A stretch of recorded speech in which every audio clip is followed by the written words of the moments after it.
Chapter 7 Office Hours. You're running down the hall, struggling to keep up with Professor Swan, who just destroyed the shadow monster that attacked you. What was that? Come on. We can't afford to linger here. It might not be safe. Too many shadows. You scramble after Professor Swan, following her through the twists and turns of the halls. She stops abruptly in front of a door with her name on it and ushers you into her cozy office. You take a moment to look around the space as Professor Swan leads you to a chair and sits down across from you.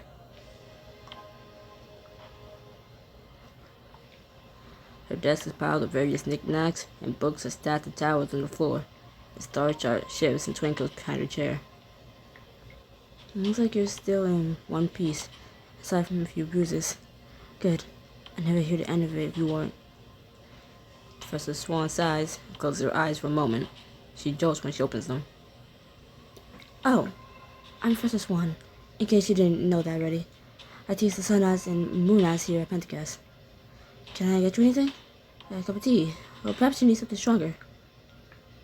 Professor, I'm not really sure. No, wait, you're a student. Tea it is. Tea, how about after you explain? Look, I keep getting attacked, and I really like to know why. Why do you think that I... Professor, you showed up right after that monster attacked me. You have to know something. Please, tell me. Professor Swan sighs, fidgeting with her rings. Finally, she takes a deep breath and looks at you calmly. Yes, of course. You must have a great many questions. Naturally. But tea first. The kettle floats over. Professor Swan presses her hand, now glowing bright red, against it. After a moment, the kettle whispers and pours tea into a cup, which floats over to you. Thanks. You take a small sip, and a faintly bitter tea washes over your tongue with a slight tang and sweetness. You instantly feel more at ease. It's a dragon oolong, one of my favorites. It's good for inner peace. I thought the honey was okay. I find it's just the right amount of sweet. Can we get back to talking about what just happened? Oh yeah, of course. What do you want to know? I want to know why should I trust you. I see you watching me. How do I know it's not you who's trying to hurt me? But then why would I have jumped in and rescued you? If I had wanted you gone, I would have just let the creature do its job. Or I can kill you right here and now. It wouldn't be hard. Not that it would kill you, just that I could.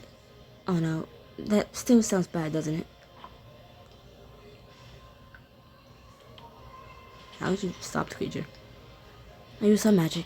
A creature's shadow are weak to the sun, since it damages their physical form, which takes time to recover. So you're saying that monster could come back and attack me again? No, at least I think not. Once a creature has dissolved like that, it would take a truly powerful force to bring it back. You can think of it like this. If you cut a tree down, you wouldn't expect the tree to rise again from its stump. Oh, I'm sorry, I went straight into teaching mode. There won't be a quiz on this later, I promise. What was that creature that attacked me? I honestly don't know. It's evidently some kind of shadow creature, and it must want something from you. Me? But what could I have that it wants? Normally, magical creatures only attack if they're cornered or defending their territory, but this is different. It's really quite fascinating. Whatever it is, it seems to have it locked onto you. Why did you have a baby picture of me? What? A picture of you? I've never had a picture of you in my life. I followed you into the lost and found. The picture was in a bag full of weird stuff, just sitting in the middle of the floor. It wasn't pushed up against the wall like everything else, and you were the only other person around. It must have belonged to you. A bag? Oh, that must be. I mean, I don't know anything about a bag or a picture. Not at all. Why would I? Professor Swan's eyes dart around the room, nervously. Then, she stands abruptly. I just realized I need to check the hall again. The monster should have left behind some kind of trace after I destroyed it. You think about the rock inside your book bag, but grit your teeth, staying silent. There wasn't anything left in the hallway. My chest. And if you don't want to tell me the truth about the photo, then fine. Professor Swan hesitates a moment, looking between the door and you, before she retakes her seat. I'm telling you the truth. I'm sure it was a coincidence. All sorts of stuff ends up in that lost and found, whether we intended to or not. Shake your head, trying to make sense of all this new information. I just don't get it. This is the second monster that's attacked me. I don't think that's random. It's like a target has been placed on your back, drawing these monsters in. So you're saying I'm being hunted? What am I? Elijah, I'm working on figuring out who's coming after you. But in the meantime, we need to be cautious. It'd probably be best for you to not tell anyone what happened. We don't know who we can trust. But what if another monster comes after me? Let me worry about that. It's the professor's job to look after the students and ensure they have a safe environment to learn in. At least, that's what our brochure says. I can't just sit around waiting to get attacked and hoping you'll be around to rescue me. Professor Swan checks the strange looking device on her wrist. She hums to herself with her nods. Well, I suppose there is one spell that can teach you, but you're still so new to magic. I'm not sure you're ready for it. It's a protective charm of sorts, and effective use of your natural sun abilities. So I'll be able to liberate any monster that comes my way?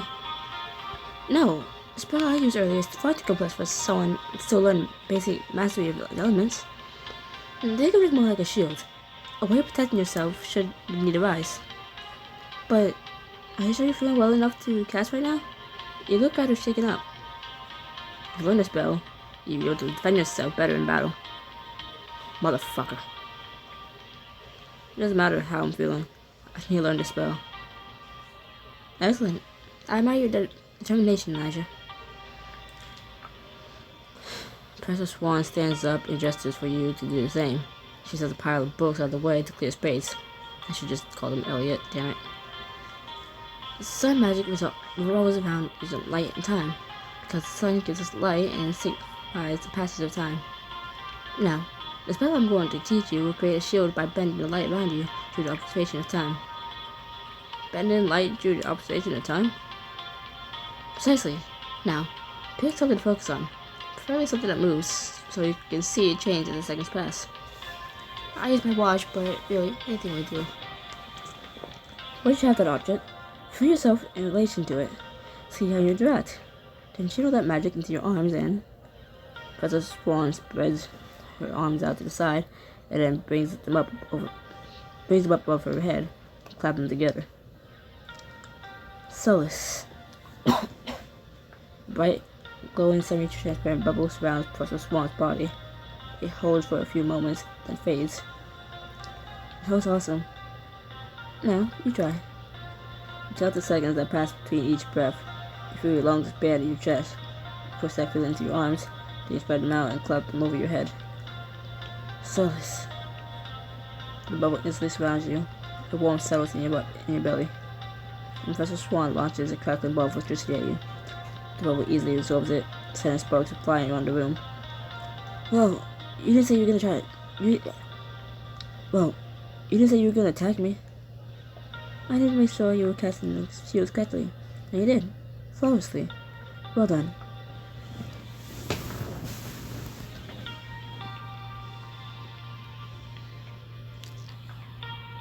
Now I know what to do right. Get attacked again. Oh, look how early it is. It's only 11. Almost 12 a.m. Wow. Now I know what to do if I get attacked again. Indeed. Now you have to excuse me. I've got to get back to my research, and I'm sure you got homework waiting for you. But there's still so much I don't understand. I think you learned quite enough for one day. I'm sure you'll feel better after a good night's rest. And remember, it's prudent that we keep the monster and these attacks quiet, just until we figure out who we can trust. With a defeated sigh, you head toward the door. Professor Swan called out to you. Keep up your magical studies. We'll be starting your sanitary practice soon. I'll try to be prepared. You go straight from Professor Swan's office to the dining hall, looking for your friends. Professor Swan said I need to be cautious, but these are my friends. I know I can trust them. You easily spot them at one of the tables and head over. Elijah, where have you been? You missed me shoving a whole piece of raspberry pie in my mouth. I wouldn't say that you actually missed anything. It was disgusting. Hey Elijah, you came in here in a hurry. Is everything okay? I've been better. You don't believe what happened to me, but we shouldn't talk here. I want the whole school to know about it. You don't want the whole school to know about what?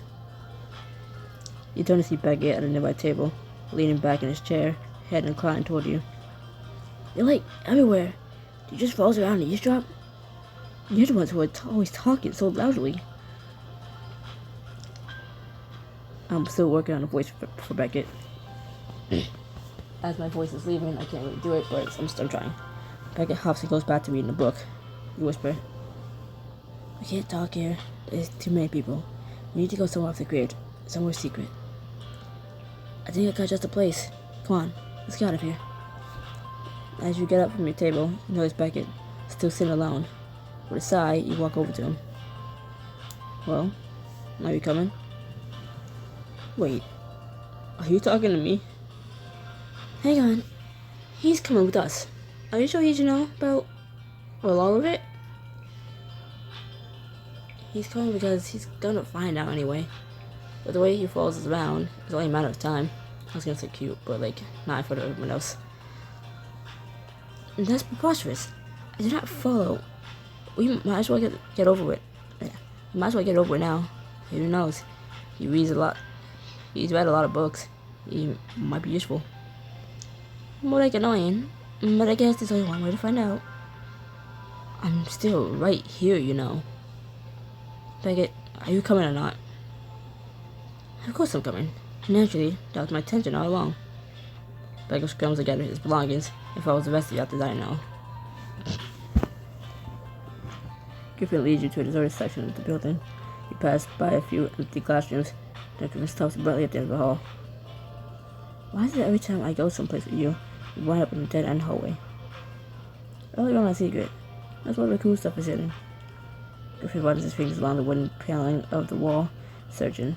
He presses his hand forward and a piece of wood sinks in. Suddenly, a ladder drops down from the ceiling, revealing a trapdoor. Seriously? Is this place just full of secret passageways? This college has been around for like over 3 centuries. Logically, there are places the general student body doesn't know about. And it's a lot nicer than just hiding out in an empty classroom. With a grin, Griffin climbs up the ladder. You glance at the rest of your friends before you grab a bronc and fall after them. You come up through the trap door and are greeted by a cozy room. A large bookcase sits against the wall, holding rocks that seem to change color, and a massive table fills up the center of the room. Still humanoid figurines sitting atop it.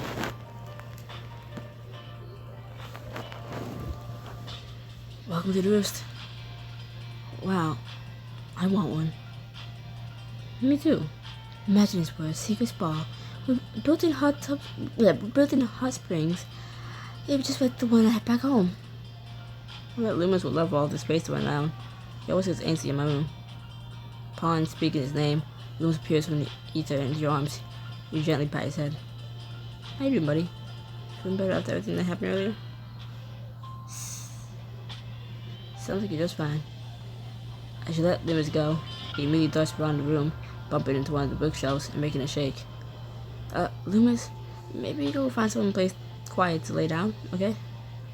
Loomis tilts his head back at you before making himself comfortable in the corner of the room. You and your friends settle in. Take a deep breath and steer yourself before telling them everything, filling in the gaps for Beckett and Griffin. Back up for a moment. You're saying that you were attacked by some kind of monster? Yeah, it's not the first time it's happened either. I got attacked the first day I was here, and I saw that weird reflection then too. Except this last monster left behind some kind of rock. That's never happened before.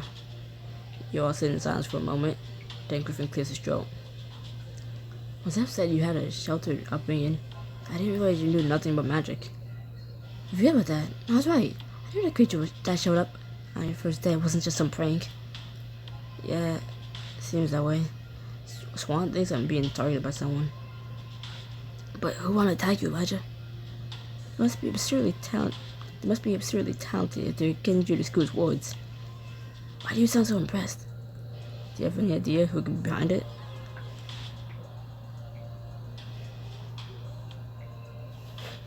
I think it's someone outside the school. It seems like the most logical option. If someone was attacking you from within the school, the professors would have caught them. The rest of the world really knows things down for us. Just millions of people. No big deal. It could literally be anyone. This isn't adding up.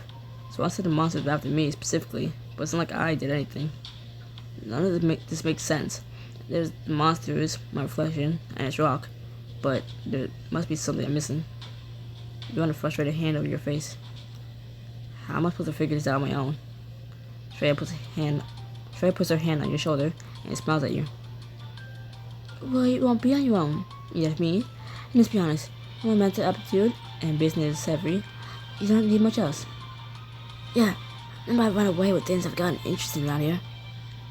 Right to you, Elijah. We'll have your back no matter what. And looking at this motley crew, suppose I have no choice but to help if anything's gonna actually get done. You look around at your friends, all determined to help you in the face of danger. Thanks, guys. I think we can do this. Together. Here. And that's a perfect segue into... Shreya digs around her bag and pulls out a handful of multicolored string bracelets. They're friendship bases. I really want to do my potions some work, and I figured you all need some accessorizing. Oh, and they're jetted, so you never have a bad hair day. I think you mean they're jetted with the power of friendship. Shreya hands one of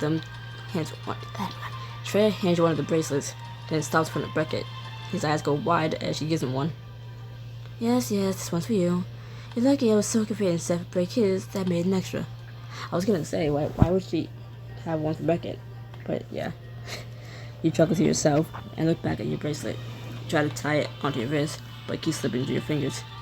You glance around your friends for help. He's gonna judge me, but I'm still gonna do it.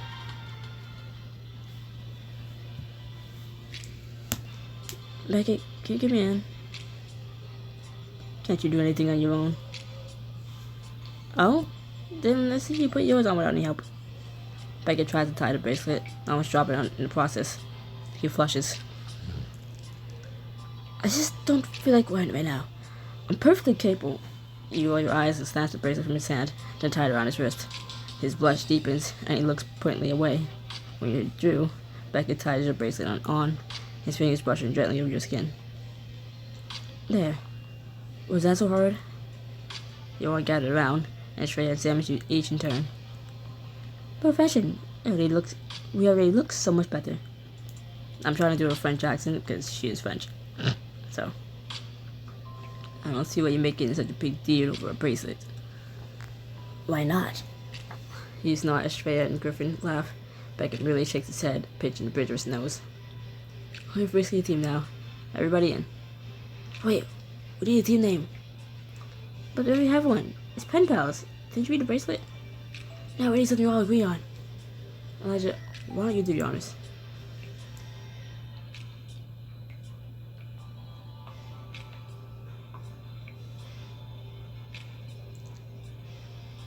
If this was a group of girls, I would have put Pender gals. Like, Pender gals. That doesn't work, does it? Oh my god. Because honestly.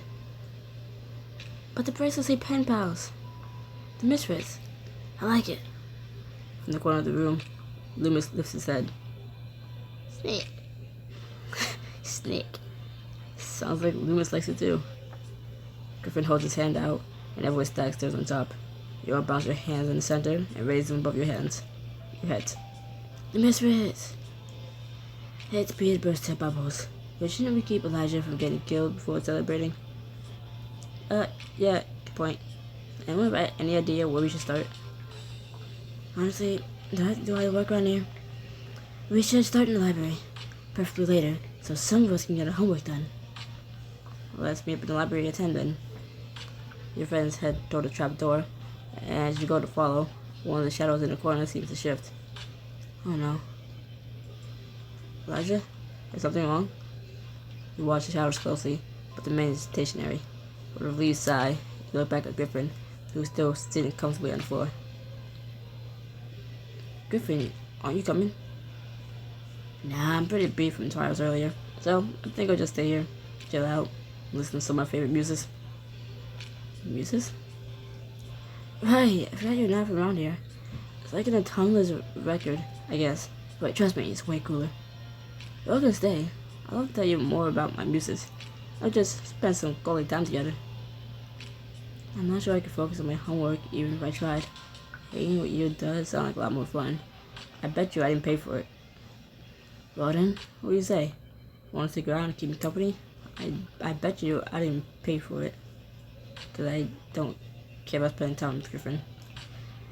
Spending time with Griffin to learn more about the magical world and have the chance to share a romantic moment with him. I don't want to be romantic with him, so I probably didn't spend diamonds on him. Yeah.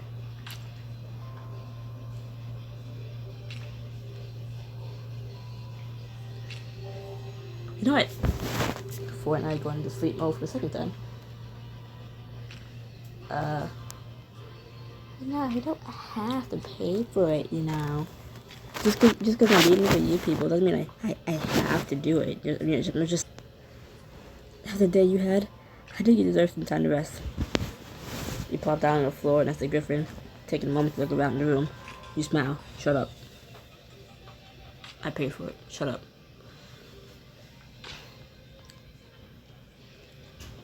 So, doesn't this place get lonely? I mean, it's cool and all, but I think you get lonesome if you spend too much time here by yourself. It's nice to have some place to escape, especially when the team is getting on my nerves. I'd rather be alone than with team. I'd rather be alone with them. I'd rather be alone than with them. Oh, I guess it makes sense. Without the choice, I prefer to spend time with people I like you. Their feelings mutual. Where'd you even hear about this place? I'm guessing you didn't find it just by bumping into the wall. Actually, I kinda did. My freshman roommate and I didn't really get along.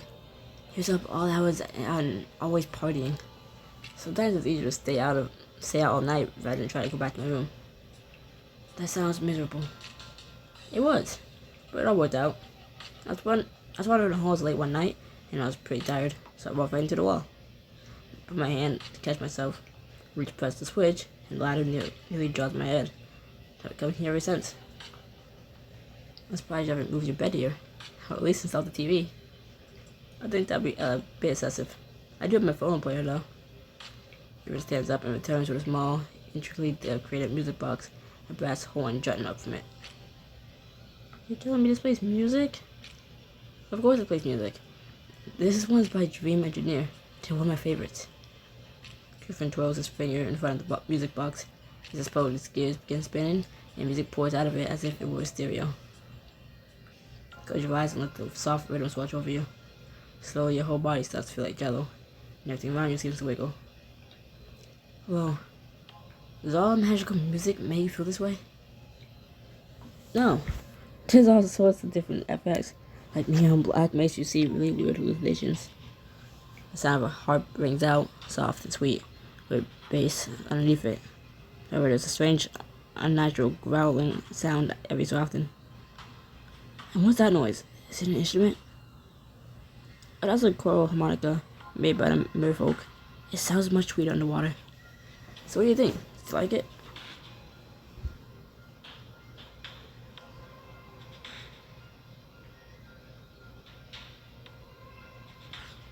Hold on.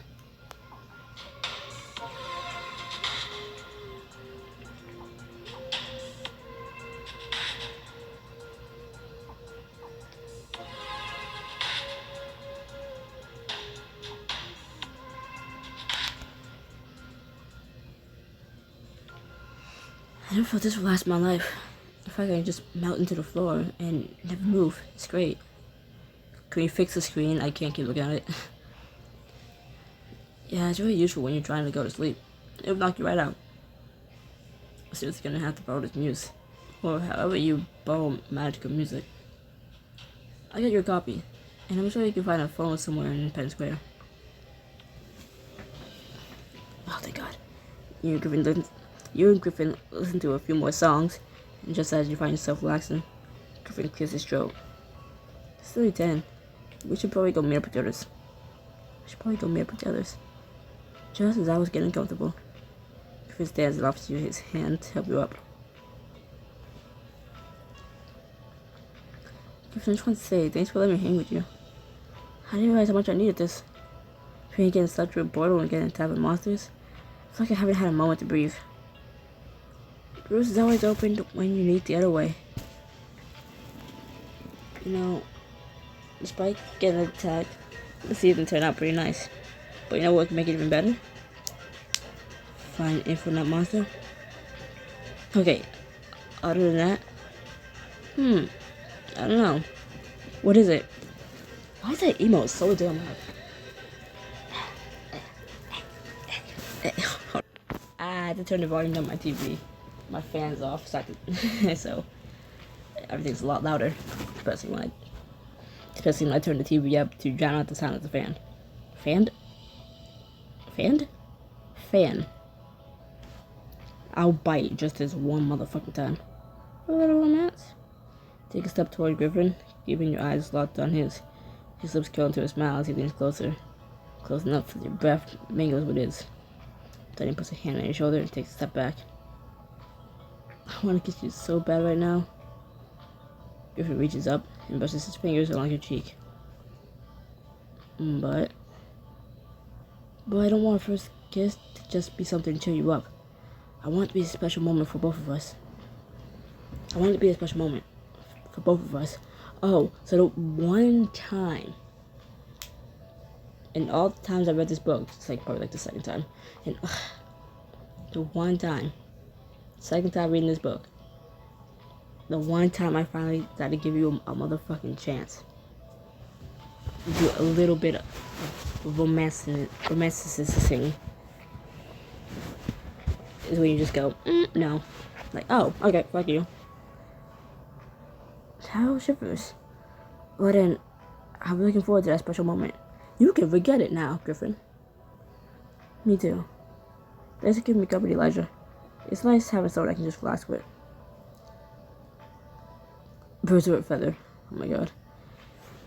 Trust me, I needed this as much as you did. Now, let's get going before the others start bickering.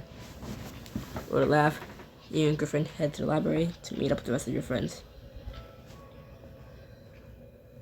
You arrive at the library to find Shreya, Zeph, and Beckett all crowded around the table.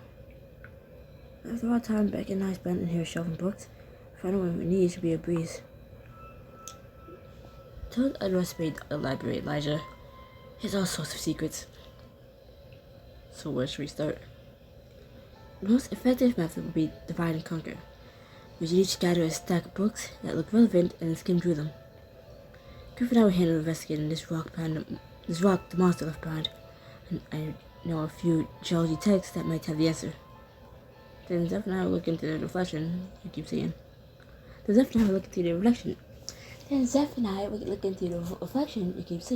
I forgot to put a voice on. And now try to find information on the monsters.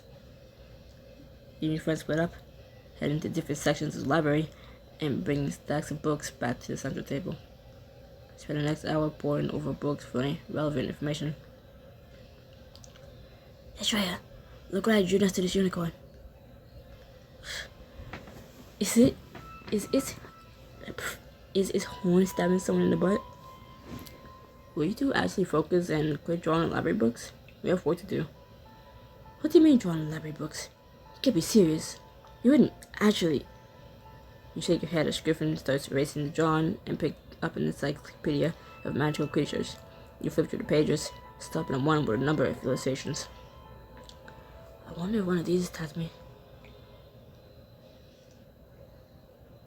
That's not from this book. What the hell? Why does it look like that? There's the shadow creature? Hold the book out, showing your friend's picture. What do you think about this? It looks like it's made of the same substance as the monsters I fought. Possibly. Let me see that. Beckett takes the book from you. His eyes scan the page. says here this monster appears sporadically and has only ever been seen on the west coast. Well then, I guess we better keep looking. Showing back to the encyclopedia, you glance over at Zeph's book. Its bright colors catching your eye. Zeph, that doesn't look like research. Oh, sorry, I got distracted. Zeph rubs the back of his neck sheepishly as he sets the book to the side. You grab another book from your pile when Shreya calls to you from a nearby aisle. Hey Elijah, come take a look at this? Did you find something on the creature? Even better. I thought I see it by the spell work section and the unit. I found his moon spell. It could help with our investigation. A moon spell? Well, that's pretty high level magic. I don't think I can do that. Nonsense. Aren't you a sun ant? You should have more than enough potential to pull it off. Besides, it's way too useful to pass up. What does it do? Magic deals with emotions and manipulating them. This spell makes a person more open, so it'll be more willing to tell you secrets. So it's like a truth spell? Not quite. They won't tell you anything they would normally, but they will be more talkative about what they really think. If we can figure out who to ask, this spell can help us get more information on these attacks. Exactly. And since I'm feeling generous, I'll even let you practice using on me. Honestly, if I have to read another dry tomb, I might die. See, this I've been paying for. Learn the moon spell to learn more about Shreya and to help gather information in the future. Let's see if the book remembers. Okay, good. See? I paid for it. You're a genius. I know. This is natural talent. Shreya loops her arms in yours and leads you to a secluded section of the library. If I had to say, library, one more time, I'm going to lose it. Can't pronounce B's and R's. Words have a B, R, you know? Come on then, try it on me.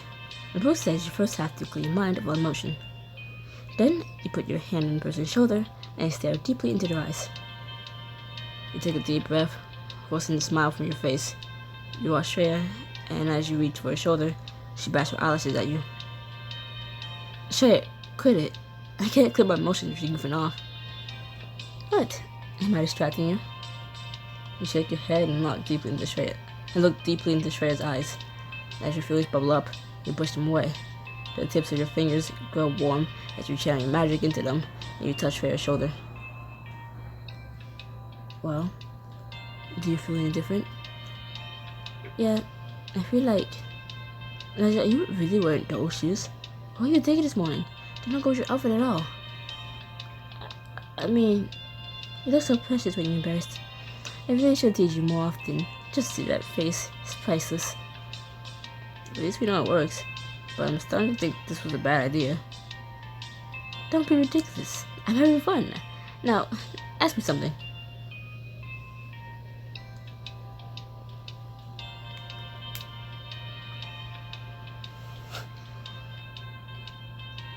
What's the craziest thing you ever done? One time, I was at the party, drawn by one of my family business partners, and I was wearing a dress by Monsieur Kirin Widomark. And my friend dared me to jump off the roof into the pool. That actually seems pretty tame for you, Shreya. It would have been, but I think my dress had been enchanted to be spill-proof, repelling any liquid it came in contact with. What does that mean you repelled all the water of the pool when you landed? You okay? I was fine. I got really lucky. My feet hit the water first, then not a second after, the pool sort of exploded. Quick, ask me something else. Can I cut up one of your dresses? Can I? Not kidding. How much do you like me? Shreya pauses for a moment before answering. I do like you quite a bit. I think you're pretty good looking and fun to be around. Sometimes I even think about kissing you. Really? Oh. Sorry, Shreya. I shouldn't have asked. Don't be silly. The spell only wore off. Shreya grins and winks at you, making your face heat up. Oh. Oh, oh.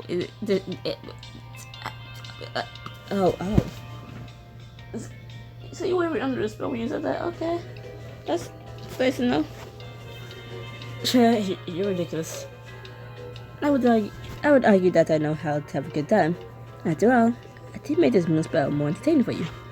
Oh, and then just so you know, if you tell anyone about this, I'll personally for your room which sleep there is. I don't know what a sleep there is, and I don't really want to find out.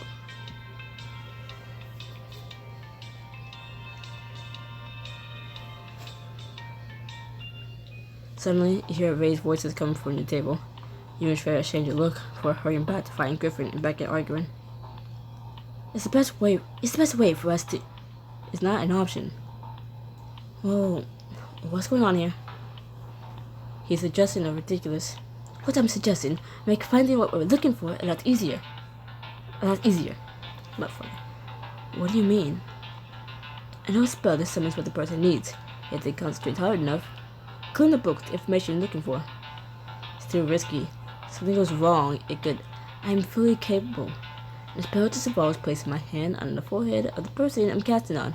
It is not a big deal. I want to know the risk first. And just so I know what I'm getting myself into. Beckett huffs, crossing his arms. In general wrong, the spell can leave the individual confused, sometimes for days. But I am a very skilled caster.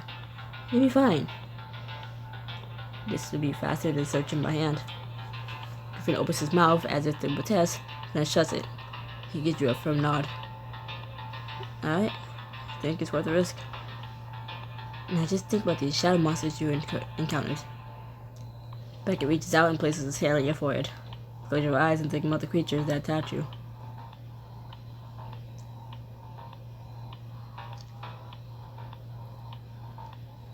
Then all of a sudden, your vision goes white. Ow. Ow. Ow. Ow. That hurt. Clutch your head as your vision comes back. Griffin takes a worried step towards you. Roger, are you okay? I'm fine. That was just a lot. You wait for a few moments, but nothing seems to have changed. And that should have. Suddenly you hear a loud thud. You glance around at the rest of your friends, then hear it again. Follow the sound, winding through the aisles as the thuds grow louder and louder. It leads you to a bookcase pressed up against the wall. The sound is coming from behind it? Does anyone else feel that air current? I think that might be an opening behind this bookcase. Griffin and Zeph shift the bookcase out of the way, feeling an opening behind it. A book immediately flaps towards you, landing in your hand already open. You turn it over to look at the cover. Who's making all that racket? I don't think we're supposed to be here. You flip back to open the page and quickly start scanning it. There have been no recorded instances. There have been no recorded instances of a blood out successfully taken a human soul. For more information, see the diagram on page 394. You quickly flip to page 394, only to find missing. You examine the binding, where some bits of torn paper stick out. Where are the rest of the pages? Elijah, we gotta go. The librarian's coming. You let go of the book, and it flashed back into the room. Griffin and Zeph quickly shoved the bookcase back into place, just as the librarian, Mr. Cronin's whip turns the corner. You all hurry down the next aisle before he can spot you, and quietly make your way to your end of the library. That book was open to the magic and blood magic, and Esther said she heard blood when the tree spoke to her. We must be on the right track. Maybe someone's using blood magic to send those monsters after you. Why would someone go through all the effort, though? Blood magic is notoriously difficult to do. Not to mention illegal. Whoever they are, it was really able to get to you, Elijah. I'm so confused.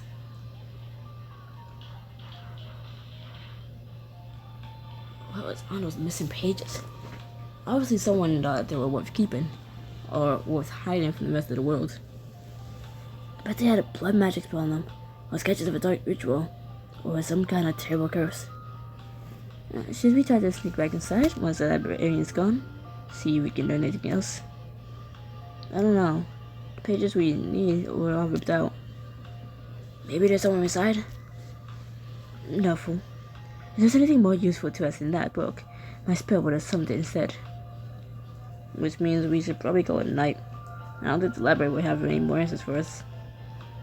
I feel like we barely learned anything. If I had someone without those pages, then at least we had to leave. Then at least we had a lead. I said it was a very successful night.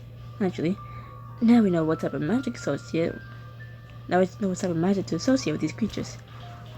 And we discovered another cool Pendergast secret. You're right. One step closer to figuring this all out. You and your friends head out of the library, feeling more sure of yourselves than when you first arrived. Later that night, you step out of the shower and pull on your pajamas. I'm so tired. I thought life couldn't get any crazier after magic existed. But no, monsters are trying to kill me too. You shake your head in disbelief and catch a glimpse of your hazy reflection in the steamed up mirror. You squint and notice that your hair looks wrong. You rub your eyes and look away, but the reflection remains motionless, staring at you. Not again. Your breath catches in your throat, and you stand there frozen, as your reflection raises finger to the glass.